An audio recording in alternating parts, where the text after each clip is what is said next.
entre la Terre et Mars va commencer.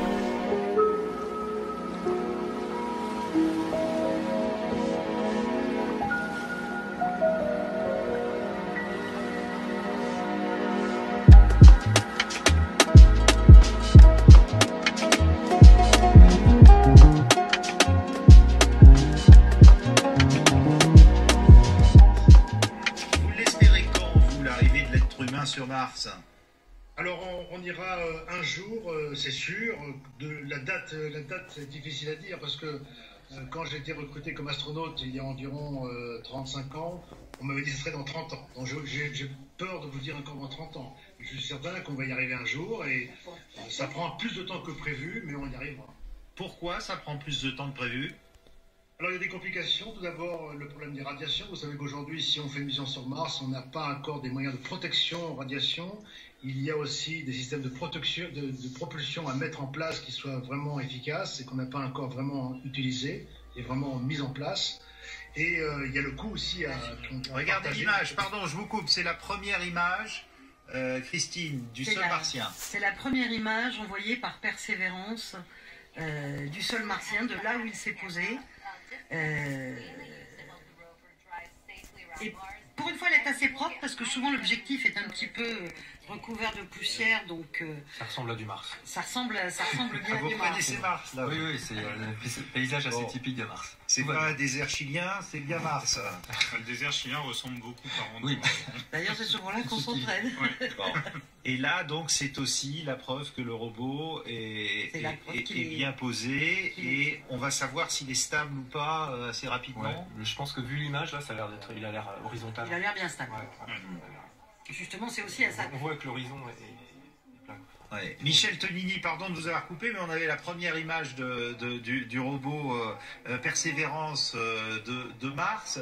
Il y a aussi un aspect important de la mission, c'est qu'il va recréer de l'oxygène, ce robot. Et ça, pour les futurs astronautes martiens, c'est très important.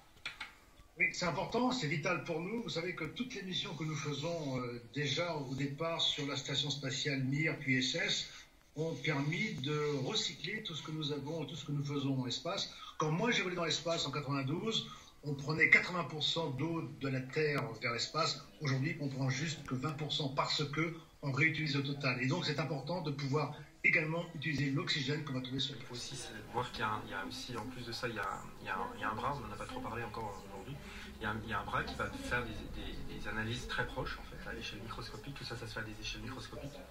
Et grâce à ces successions d'analyses, on peut contraindre au mieux la composition et le choix des échantillons. C'est vrai que nous, des fois, on voit juste un morceau de roche et les géologues, les professionnels peuvent dire là il y a eu de l'eau, là il y a eu des écoulements. Ce qui est assez étonnant en fait, c'est qu'ils font aussi ils font des tests aussi en aveugle, on appelle ça des tests en aveugle, dans le désert justement, dans différents déserts d'Atacama où ils simulent les opérations. Et c'est assez drôle parce qu'en discutant avec des collègues américains qui ont joué, qui ont piloté ce genre d'opération, de préparation, ils voyaient quelque chose de clair, tout de suite ils allaient vers le clair en fait. Alors que c'était des faux échantillons. Mais rapidement ils se sont aperçus, en fait, avec des analyses, ils se sont aperçus que c'était pas là qu'il fallait aller. Mais l'œil humain souvent va vers la chose la plus claire. Aujourd'hui, on pense qu'on peut tenir environ 40 ou 60 jours par rapport aux radiations qui viennent du Soleil. Je me souviens, lors de mon vol sur Mir, quand je m'endormais le soir, j'avais des stries vertes et bleues qui rentraient dans mes yeux, qui correspondaient à ces bombardements qui viennent du Soleil. Et imaginez-vous qu'à chaque fois, ça détruit toute une ligne de cellules qui sont dans votre corps. Donc c'est quand même dangereux. Et on comprend très très bien que lorsque nous faisons un vol au-delà des ceintures de Van Allen, donc au-dessus de 500 km, eh bien, on a un problème de radiation qui est assez important. Et donc on doit aller autour de la Lune ou sur la Lune pour travailler sur les radiations et également sur le recyclage de nos moyens pour qu'on puisse être économe pour faire une mission sur Mars. Vous-même, il vous reste des séquelles d'ailleurs de vos différents séjours spatiaux? Je pense pas. Vous le dire. Non, mais quand vous nous dites ça détruit les cellules derrière les paupières, etc. Alors moi j'ai fait un vol de 15 jours, puis de 5 jours, donc je ne pense pas avoir détruit beaucoup. Je connais un Russe qui est resté 880 jours dans l'espace Il n'a pas l'air du tout d'avoir souffert non plus de ces vols spatiaux. Mais encore une fois, tous ces vols que nous avons faits, qui sont très longs, sont des vols qui sont faits en dessous des ceintures de Van Allen. Donc on est protégé des radiations. Par contre, si on fait un voyage vers la Lune, on n'a jamais fait des vols longs sur la Lune. Donc là, ça va être très intéressant de pouvoir étudier ces problèmes de radiation autour de la Lune. Et en plus, les missions de la Lune permettent également de travailler dans un complexe de collaboration où les partenaires de la station spatiale aujourd'hui pourront participer avec nous. Également, j'espère, les Chinois et les Indiens, de façon à mettre un drapeau de terre sur la Lune et non pas un drapeau national sur la Lune. Sur Mars, si on y va, ce sera quoi? Ce sera un petit tour et puis on repartira aussitôt? Ou vu la longueur du voyage, c'est entre 2 ans et 2 ans et demi, hein, à peu près, il faudrait y rester un certain temps. Tout dépend. Si vous allez avec une propulsion classique, il faut environ 6 ou 7 mois pour y aller. C'est la même chose que la mission qu'on vient de voir, donc 6 ou 7 mois.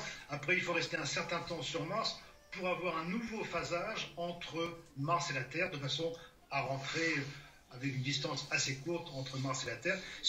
Donc ça fait un voyage qui va durer presque 2 ans. Si vous allez avec une propulsion nucléaire avec un moteur comme le Vasimir, qui est un moteur qui va propulser en permanence, on peut y aller en 3 mois, voyage de Terre vers la Mars, 3 mois sur Mars et 3 mois le retour entre Mars et la Terre. Ça fera un voyage de 9 mois. Donc tout dépend de la propulsion qu'on va utiliser. Vous êtes en train de nous dire qu'il faut vraiment, comment on dit, une cassure scientifique pour y arriver. Il faut quelque chose de totalement nouveau. Alors, ce moteur Vasimir, je l'ai vu, il existe à Houston. C'est un astronaute américain, Franklin Chandias, qui l'a mis au point. Et c'est pas le seul moteur qui existe d'ailleurs. Ce moteur existe et fonctionne dans le vide. Après, il faut le faire fonctionner dans l'espace. Pour l'instant, ça n'a pas encore été fait. Elle est incroyable parce que, en fait, elle vient répliquer ce qui était déjà incroyable il y a presque 10 ans. Et évidemment extrêmement difficile d'imaginer qu'ils allaient pouvoir reproduire la même prouesse encore plus difficile, avec encore plus de challenge, parce qu'ils se sont imposés de faire encore plus difficile eux-mêmes. C'est-à-dire on le répète, c'est une petite camionnette qui a atterri. Absolument, hein. Et en plus, je dirais la difficulté supplémentaire, c'est qu'ils devaient atterrir dans un cratère plus petit. Donc toute la phase de rentrée a été réarrangée pour permettre à ce que la sonde se pose dans un endroit qui était plus petit, plus compact. Et ils ont réussi, et voilà, et exactement là où ils voulaient, j'imagine. Et voilà, je veux dire, chapeau bas, quoi. Vous dites chapeau. Le retard qu'ont encore les Chinois sur les Américains, mais qui sont en train de combler chaque année.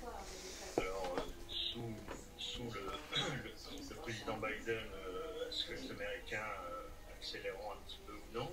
De toute façon, je suis d'accord, ils ne seront pas de retour sur la Lune en 2024, ce serait étonnant, mais ils n'en sont pas loin de toute façon. Et les Chinois, eux, avancent, mais ils avancent, vous savez, d'une manière tout à fait régulière. Et il n'y a pas de haut et de bas, c'est chaque jour en avance selon le plan. Et je crois que cette course à Mars, elle sera entre les Américains et les Chinois. Les Européens en seront absents, bien sûr, hein, les autres aussi.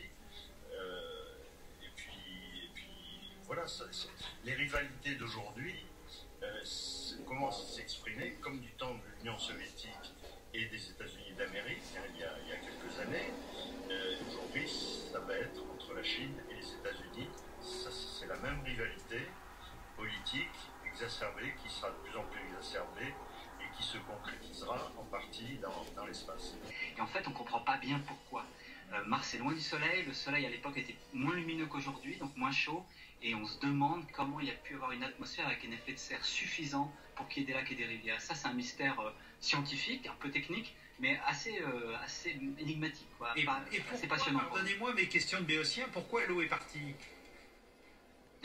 En fait, l'eau n'est pas vraiment partie, il en reste beaucoup. Par contre, comme il fait froid maintenant, elle est essentiellement sous forme de glace. Mais il y a beaucoup de glace sur Mars. Il y a toute une partie de la planète Mars, on ne le voit pas, ça ne saute pas aux yeux quand on voit les images, parce que cette glace est souvent recouverte de poussière, mais il y a énormément de glace, donc d'eau solidifiée. La vraie énigme, plus que le fait que l'eau soit partie, c'est le fait que l'atmosphère, une ancienne atmosphère qui était peut-être plus épaisse que l'atmosphère terrestre aujourd'hui, eh bien cette atmosphère, elle a disparu. et on ne sait pas très bien pourquoi. Donc c'est plutôt que l'échappement de l'eau H2O, c'est l'échappement typiquement du CO2 qui constitue, on pense, l'essentiel de l'atmosphère. Et là, on mène l'enquête, on a des missions qui l'ont fait, et Persévérance pourra contribuer en étudiant, et notamment en ramenant des échantillons précis de bulles d'air qui existaient à l'époque, qu'on pourra comparer, et ainsi mener l'enquête de ce qui s'est passé entre il y a 3-4 milliards d'années, quand la planète était jeune, et aujourd'hui. La nuit prochaine, la température va descendre jusqu'à moins 90 degrés. C'est un climat, vous voyez, très marqué, hyper désertique. On dit souvent dans les déserts, il fait chaud la journée, froid la nuit. Là, c'est encore plus extrême. Hyper continental, hyper désertique. L'atmosphère est fine. Donc, en moyenne, il fait plutôt moins 40, moins 50. Mais au pic de l'après-midi, il fait un peu plus chaud. Vous voyez le cratère G0, il est ici. C'est ce que vous voyez ici. Je vais le mettre un petit peu comme ça, voilà, vous voyez, c'est cette zone-là. Alors, le cratère G0, il a été lui-même créé par un autre impact d'astéroïde qui était moins gros que le précédent, mais qui a frappé cette région il y a à peu près 3,7 milliards d'années. Pourquoi est-ce que Persévérance, on l'a dirigé vers ce cratère? Eh bien parce que, vous voyez, je vais allumer la zone d'impact. Alors si ça veut bien fonctionner, malheureusement ça ne veut pas, bon c'est pas grave, je vais quand même vous montrer la zone d'impact qui est ici. Ah là, c'est pas grave. Bon, voilà, ça y est, merci beaucoup. Et donc la zone en fait d'atterrissage de Persévérance se trouve ici, entourée en rouge. J'espère que vous le voyez sur votre écran. Le cratère G0 est ici. Il faut savoir qu'il y a 3,6 milliards d'années, ce cratère était un lac, il était rempli d'eau.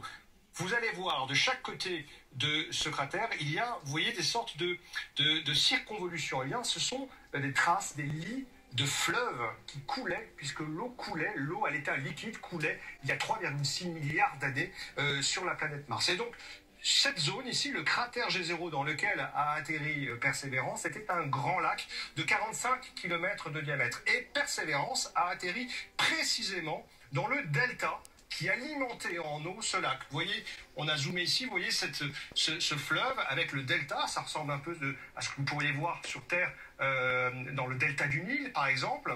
Et toute cette zone, en fait, était remplie d'eau. L'eau a disparu. Est-ce qu'elle est restée assez longtemps pour que la vie ait pu se développer? C'est la grande question justement à laquelle doit répondre Persévérance. Est-ce qu'il y a eu une vie microbienne? Est-ce qu'il y a eu des micro-organismes qui se sont développés dans cette eau liquide? Est-ce qu'elle a eu le temps, la vie, de se développer? Eh bien, justement, maintenant que c'est asséché, eh bien, Persévérance a les outils pour aller voir dans ces sols sédimentaires s'il y a des traces de vie fossilisée. Ce sont des carbonates, des petites molécules fossilisées, on va dire, qui permettent aux scientifiques de savoir s'il y a eu des traces de vie.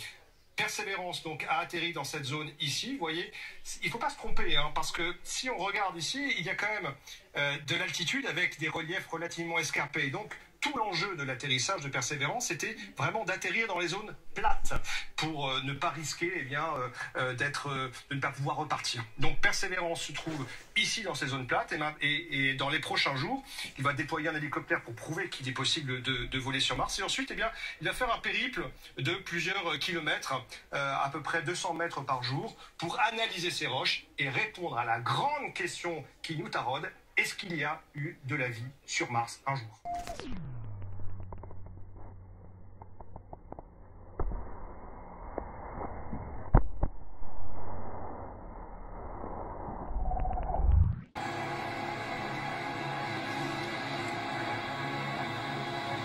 Rien ne dévaste des régions entières à une vitesse aussi fulgurante.